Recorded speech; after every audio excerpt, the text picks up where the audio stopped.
Magandang hapon sa inyo lahat. Ito po si Herbert Curia, author, promoter ng Bible Lives Promotions. Kakibat ang ating pananalig sa ating banal na Panginoon Diyos. Banal na Panginoon sa Kristo at gabay ng kaliwanagan ng Santa Maria ay ating po binabahagi sa inyo sa linggong ito.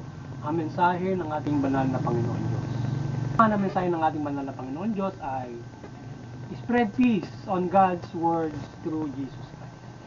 Ngayon, babasahin ko po sa inyo ang mga mensahe nito mula po doon sa bagong diba, mabuting balita ng pag-ating banal na Panginoon Diyos sa pamamagitan ng banal na Panginoong Kristo. At ayon po dito kay Apostol San Mateo, Kabanata 4, talatang 17, ito po ang mensahe. Pagmumula noon ay nangaral na si Jesus na ang wika, ang inyo talikdan ng inyong mga kasalanan sapagkat malapit ng maghari ang Diyos. Pagpatuloy po natin sa mga taga-Epeso, Kabanata 2, talatang 17 hanggang 18. Ito po ang mensahe. Naparito si at ipinangaral sa lahat ang mabuting balita ng kapayapaan na sa mga inyong mga hintil at malayo si Diyos at sa mga Hudyo na malapit sa Kanya. Dahil kayo tayo'y kapwa makalalapit sa Ama sa pamamagitan ng Espiritu. Patuloy po natin sa mga taga-Epeso, Kabanata 4, talatang 3. Ito po ang mensahe. Kayo'y maging mapagkumbaba, mabait at matyaga, at magmamahal na pagtiisan ninyo ang isa't isa. Pagsubukitan ninyo mapanatili ang pagkakaisang mula sa Espiritu sa pamamagitan ng buklod ng kapayapaan.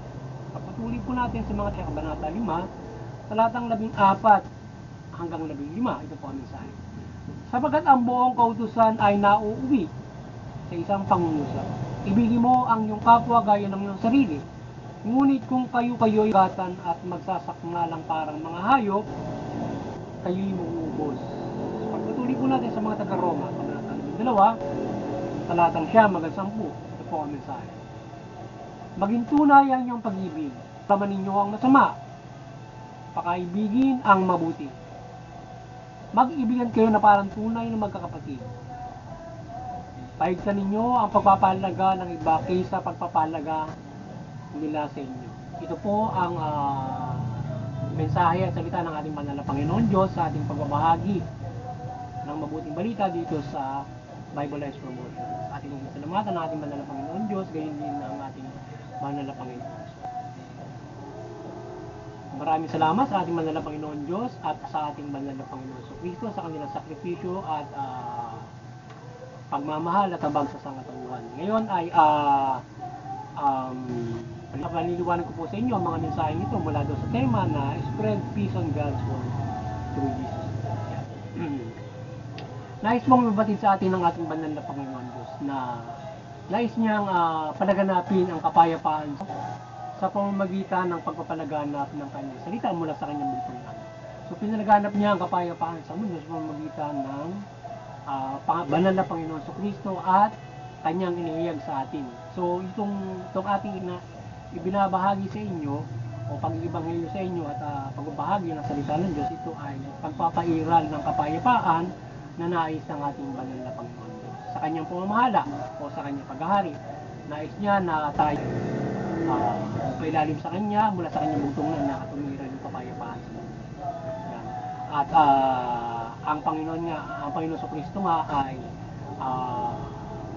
nangaral upang miral yung kapayapaan sa buong mundo sa pananampalataya natin sa Panginoon Diyos o pagpapailalim sa kanyang paghahari sa pamamagitan ng Panginoon sa Kristo mula sa Panginoon sa Kristo. So tayo ay papailalim. Gusto ng Diyos na tayo ay manampalataya sa kanya sa manampalataya tayo sa kanya at pailalim sa kanyang paghahari mula doon sa kanyang bugtong na anak. So tayo ay nais niya na paghaharian tayo ng Panginoon sa Kristo para manampalataya tayo sa kanya. Sa mananampalataya tayo sa kanya para tayo kanyang dinggin, makalapit tayo sa tayo ng pagkakataon na makapagbago at makaisa doon sa kanyang tinakda. So pinangaral na sa ating banal na Panginoon sa Kristo itong mabuting balita, ginawa niya at para umiral yung kapayapaan sa mundo. Kaya tayo ay sa mga aral dito, tayo ay magpalaganap ng kapayapaan mula sa gabay ng mabuting balita at tayo ay maging matyaga. Yan, tayo ay nagkakaroon ng pagmamahalan sa isa't isa, pagmamalasakit sa isa't isa, pagkahabag, yan ang gabay ng mabuting balita, na tayo ay ang mabuting balita upang mayroon ng kapayapaan, at upang makapagpairal tayo ay mamold yung ating isipan, puso't isipan, ang ating pag-uugali through the yung inihayag o pinangaral ng ating banal na Panginoon sa Kristo. And then we spread peace, but guidance para at tumiral ng kapayapaan. So itong salita ng ating banal na Panginoon Diyos, ito ay ipalaganap natin mula nga doon sa simbahan na nagpapairal ng kapayapaan sa buong mundo at doon sa mga kapamahalaan ng kanyang inalaga. So para umiral yung kapayapaan. So tayo ay ang mabuting balita isang pinakang gabay para umiral yung kapayapaan. At sabi nga ay yung para sa isang buod na pagpapairal ng kapayapaan mo, pamaiwasan mo yung pagkakasala ay ibigin mo yung kapwa mo gaya sa sarili mo, malasakit ka. So huwag mo gawin sa sarili mo. At kung ang lahat ay magagabay para magbago, pagsisihan nila ang kasalanan, magbalik loob sa Diyos, ay iiral yung kapayapaan. Sapagkat bubuti ka, hindi masama, lalong-lalo na yung inequality sa ating nangyayari sa panahon ngayon. So patuloy tayong pinapalaya ng mabuting balita ng Panginoon Diyos mula Panginoon Jesucristo doon sa kasama ang demonyo, na lalo na halimbawa yung inequality na nangyayari. Doon tayo pinapalaya dyan sa inequality para umiral yung kapayapaan. Kasi yung inequality nagdudulot ng digmaan yan. Because of yung iba nga ay nagkakaroon ng self-interest, hindi lamang sarili, maging bansa. So, nagkakaproblema. So, nagkakaroon ng labanan. Kaya, yung mga bansa at maging doon sa loob ng isang bansa because of inequality. Mayroong mayaman, mayroon namang mahirap. Diba? Nagkakaroon ng sense of society. So, yung ganyan ay nagdudulot ng iba ang kabuluhan just because of the inequality ng bansa. Wala politics, economy, social, etc. So, ngayon, with the guidance of God, gusto niyo umiral yung kapayapaan, so gusto niyo tayo ay bago. Magabay tayo ng mabuti, mamuhay tayo ng care, mamuhay tayo ng may pagmamalasakit sa kapwa, pagmamalasakit sa kapwa. So, magitan ng gawin natin equal ng lahat ng ating pamumuhay. Na kahit na kasi mayroong matalino, mayroong hindi naman ganun pa matalino, pero may iba't iba tayo na bagay. Kasi yung sinasabi natin matalino, talaga siya sa ganun bagay. Pero hindi ka man ganun katalino, pero mayroon kang galing skills para doon sa isang bagay. Kahit hanggang ganun lang, pero kailangan ka para sa bagay. So kaya tayo may kanya-kanya gabay ang ating biyaya ang Panginoon Diyos. Kaya tayo maging fair para sa lahat. So within that na iiral yung kapayapaan. Kaya tayo ay patuloy magkaisa sa Panginoon Jesucristo, sa pananampalataya pa sa Panginoon Diyos, at mapapairal natin ang kapayapaan. Patuloy na pagpapalaya at magbago yung mga nagkakaroon. Sila ay mapanampalataya sa Panginoon. So ngayon, iiral sa mundo mula sa Panginoon Jesucristo, mabuting balita na kanyang inihayag na nais ng ating manlalapag sa kanyang pag-aari. Kasi nais ng Panginoon Diyos, siyempre sa loob ng kanyang pag-aari, ang kanyang mamahal, kapayapaan. Ito, para umiral ng kapayapaan, Diyos ay nagpatawad, Panginoon Diyos ay nagbigay ng pagkakataon, hindi ba sa supil ng supil. So even though ang Panginoon Jesucristo nagsakripisyo sa krus para tayo ay umiral ng kapayapaan, para tayo magpatawad. Kasi hindi ba sa supil ng, di ba? Yung Panginoon Diyos. So binibigyan ng pagkakataon ng kapayapaan. At para makaisa doon sa buhay na walang hanggan, at pamumuhay na ito ay magkaroon ng pagkakataon na makapamuhay ng mabuti sa mga nagkakamali. Kasi siyempre, yung ating katawan ay vulnerable na, kaya nga tayo ay minumol na matuto tayo na magkaroon ng mahabang pasensya, magpagmamahal, kaya kabag.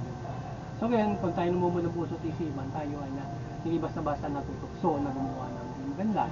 So the extent na mas malaki yung equality nga na gusto mo, ikaw ay siyang mag-ahari doon sa isang bansa, ikaw lamang yung may pinakamaw, yung may kapangyarihan, kaya mahalin, gamitin mo yung gobyerno para dyan, ay hindi mabuti, diba? Para sa ilan, diba? So, kung magiging fair, yun yung ang pamumuhay natin. Mawawala yung iiral yung kapayapaan. So, muli, sana nagabayan na naman kayo ng Bible Life Promotion sa inyong spiritual na pamumuhay. at kayo ay magkaroon ng mating pag-asa sa inyong kaligtasan spiritual, at kayo ay sa kayo ay sa buhay nyo ang mabuting balita mula dito sa ating binabahagi sa inyo linggo-linggo, at mag-ibayo kayo ng pagbabasa o pakikinig ng mabuting balita mula sa kagaya ng ating pagpapayag, at lalo na sa simbahan.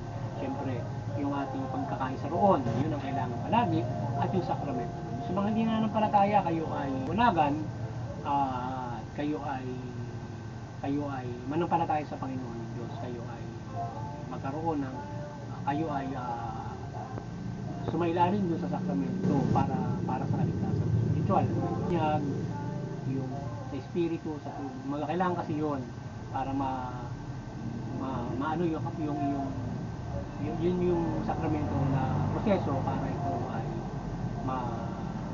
para sa buhay no mabuting balita. Hindi ba sumunod? So mayroong ganun yung proseso doon sa pananampalataya ng Islam. So sana ay yung mga hindi nananampalataya. Ngayon, doon sa Interfaith Unity, patuloy na tayo ay magkaisa at patuloy na tayo magkaisa sa Interfaith Unity, at yung bawat mga reliyon ay yung bawat mga reliyon ay tayo magkaisa at unawain natin yung ating mga paniniwala. Hindi ito nauwi sa karahasan, hindi ito nauwi sa digmaan. So, at isa tayo at nagpapahirap ng kapayapaan. Maging ehemplo sa pagkakaisa ng mga bansa, mga lahi, lipi, yung ganyan. So, yun. At saka muli, sana maliwanagan ang CBCP and Vatican Church na kayo ay ang maliwanag ng CBCP and Vatican Church, patuloy niyo pagbuklorin sa katuwa sa pananampalataya sa Panginoon Diyos mula Panginoon Kristo at mabuting balita. At sa ating munting kakayanan sa pagbabahagi ng mabuting balita at paglilingkod natin sa Panginoon, munting kakayanan ay nawa ay gabayan tayo ng Banal na Santa Maria at sa ating pagbubuklod ng sangkatauhan sa pananampalataya sa Panginoon simula Panginoon Kristo at mabuting balita na ating ibinabahagi sa inyo linggo-linggo. Dalangin natin na tayo ay gabayan ng ating Banal na Santa Maria, ng Panginoon Diyos, Panginoon Kristo, Espiritu Santo, ng kanyang pagpapala, pagbimilagro upang sa ating pagbabahagi ito ng mabuting balita mula sa Banalia, pagabayan tayo ng kanyang milagro, kaliwanagan at iba't ibang pagpapala ating himala para ibahagi ang salita ng Diyos. Gabayan tayo ng kaliwanagan sa pagbabahagi pagbahagi ito linggo-linggo at iba't ibang pagkakataon. At doon sa mga kapamalan, kayo ay maliwanagan ni Banal na Santa Maria ng mabuting balita, magabayan kayo at mamahala kayo ng mabuti, mamahala kayo ng patas na justisya, yung karapatan ng tao. Ngayon ay makapamumuhay na maayos ang iyong nasasakupan o ang isang bansa kung mamamahala ng mabuti ang bawat mga pamalaan sa bawat mga bansa. Kaya kayong mga kapamalaan, kayong mabuting balita. So yan ay ating yan ang gabay ng Panginoon Diyos mula dito sa ating pagbahagi ng Bible Life Promotion ng mabuting balita na magabayan ng mga kapamalaan ng balita at kayo ay mamahala ng mabuti. Yan. At sana yung pagmimilagro ng Banal na Panginoon Diyos ay gabayan tayo sa ating paggabay sa kapamalaan ng mabuting balita sa mga lahatan. Muli ay magandang hapon sa inyo lahat at sana tayo ay patuloy na gabayan ng Banal na Santa Maria.